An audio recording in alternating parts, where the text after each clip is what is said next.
Cricket এমন একটি খেলা যেখানে প্রতিভা, অধ্যবসায় এবং আত্মত্যাগ মিলেই গড়ে ওঠে একজন সত্যিকারের তারকা। এই যাত্রা কখনো সহজ হয় না, বিশেষ করে যখন দেশের ব্যাটিং লাইন আপের সবচেয়ে বড় ভরসা হয়ে উঠতে হয়। পাকিস্তানের ক্রিকেট ইতিহাসে এমন অনেক কিংবদন্তি এসেছেন যারা তাদের ব্যাটের জাদুতে বিশ্ব মাতিয়েছেন। তাদের মধ্যেই এক উজ্জ্বল নক্ষত্র হলেন বাবর আজম। লাহোরের এক সাধারণ ছেলে থেকে পাকিস্তানের ব্যাটিং স্তব্ধ হয়ে ওঠার এই গল্প শুধুমাত্র ক্রিকেট মাঠেই নয়, বরং স্বপ্নের পিছে ছুটে চলা এক তরুণের জীবন সংগ্রামের প্রতিচ্ছবি।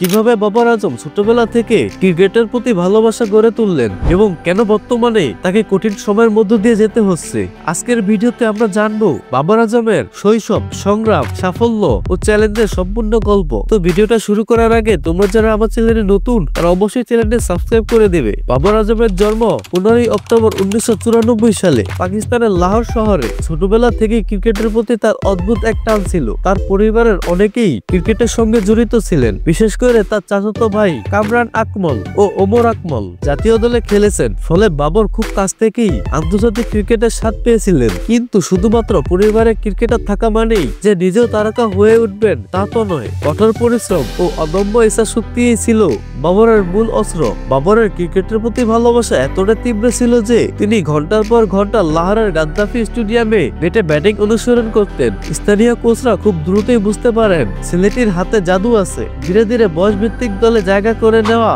সেখান থেকে অনূর্ধ্ব 19 বিশ্বকাপে নজর কাড়া পারফরমেন্স, এভাবেই বাবর আজমের স্বপ্নের যাত্রা শুরু হয়। বাবরের গল্প শুধুমাত্র একজন প্রতিভাবান ক্রিকেটারের উত্থান নয়, এটি একটি অধ্যবসায় ও আত্মত্যাগের গল্প।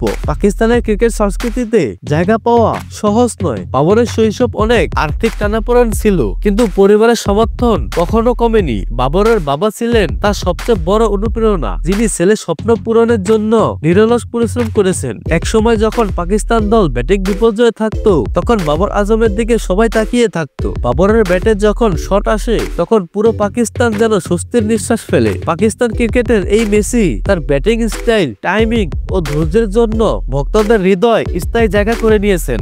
অর্জন: বাবর আজমের আন্তর্জাতিক অভিষেক হয় 2015 সালে। তবে 2016 সালে ওয়েস্ট ইন্ডিজের বিপক্ষে এক সিরিজেই 3টি সেঞ্চুরি করে সবাইকে তাক লাগিয়ে দেন।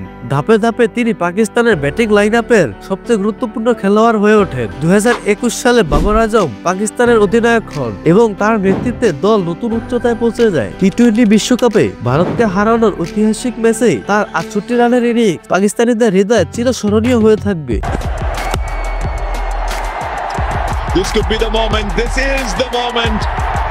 And all of Pakistan will celebrate. তিনি পাকিস্তানের হয়ে একাধিক রেকর্ড করেছেন, বিশেষ করে দ্রুততম 5000 রান করার কীর্তি তাকে বিশ্বসেরা ব্যাটসম্যানদের কাতারে তুলে এনেছে। চ্যালেঞ্জ ও সমালোচনা: তবে ক্যারিয়ারের পথে চ্যালেঞ্জ তো ছিলই। বাবর আজমকে অনেক সময় ব্যাটিং এর ধীর গতির জন্য সমালোচনার মুখে পড়তে হয়েছে। 2023 সালের বিশ্বকাপেও পাকিস্তানের ব্যর্থতার জন্য তাকে কাট করে দাঁড় করানো হয়েছিল। সেই সময় পাকিস্তানের ক্রিকেটে বিভ্রান্ত ছিল, দলীয় সমন্বয়ের সমস্যা দেখা দেয়, বাবরের নেতৃত্ব নিয়ে প্রশ্ন ওঠে এবং শেষ পর্যন্ত তিনি অধিনায়কত্ব ছাড়তে বাধ্য হন। বর্তমান অবস্থা: 2023 সালের নভেম্বর মাসে বাবর আজম পাকিস্তানের 3 ফরম্যাটের অধিনায়কত্ব থেকে পদত্যাগ করেন। তার নেতৃত্বে পাকিস্তান দল আইসিসির কোনো টুর্নামেন্ট জিততে পারেনি এবং বিশ্বকাপে প্রত্যাশিত সাফল্য না পাওয়ায় তিনি নেতৃত্ব ছাড়ার সিদ্ধান্ত নেন। বর্তমানে তার ফর্মও খুব একটা ভালো যাচ্ছে না। সাম্প্রতিক কিছু সিরিজে তার ব্যাটিং এর গড় কমে গেছে, যা নিয়ে ক্রিকেট বিশ্লেষকরা নানা আলোচনা করেছেন। সাবেক পাকিস্তানি ক্রিকেটাররা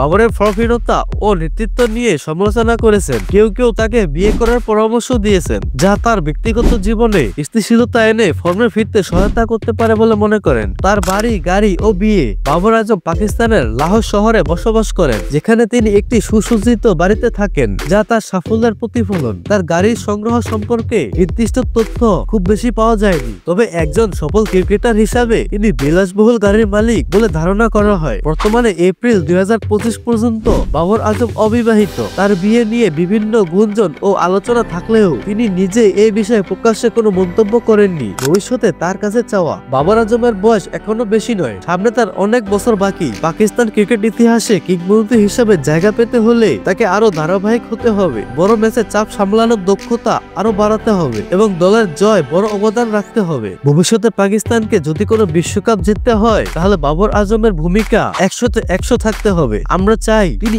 আবারও নেতৃত্বে ফিরুন, দলকে গড়ে তুলুন এবং পাকিস্তান ক্রিকেটকে বিশ্ব মঞ্চে নতুন উচ্চতা নিয়ে যান। শেষ কথা, শেষে একটা কথাই বলা যায়, বাবর আজম শুধুমাত্র একজন ক্রিকেটার নন, তিনি পাকিস্তানের ক্রিকেটের এক উজ্জ্বল নক্ষত্র যার আলো নিভে যাওয়ার নয়। তাহলে বাবর আজমের ফ্যানরা তোমরা কি বিশ্বাস করো বাবর আবারও ফর্মে ফিরতে পারবেন? কমেন্ট করে তোমাদের মতামত জানাও। আর এরকম আরো ভিডিও পেতে এখনই সাবস্ক্রাইব করো। ভালো থাকো, সুস্থ থাকো, দেখা হবে পরের ভিডিওতে।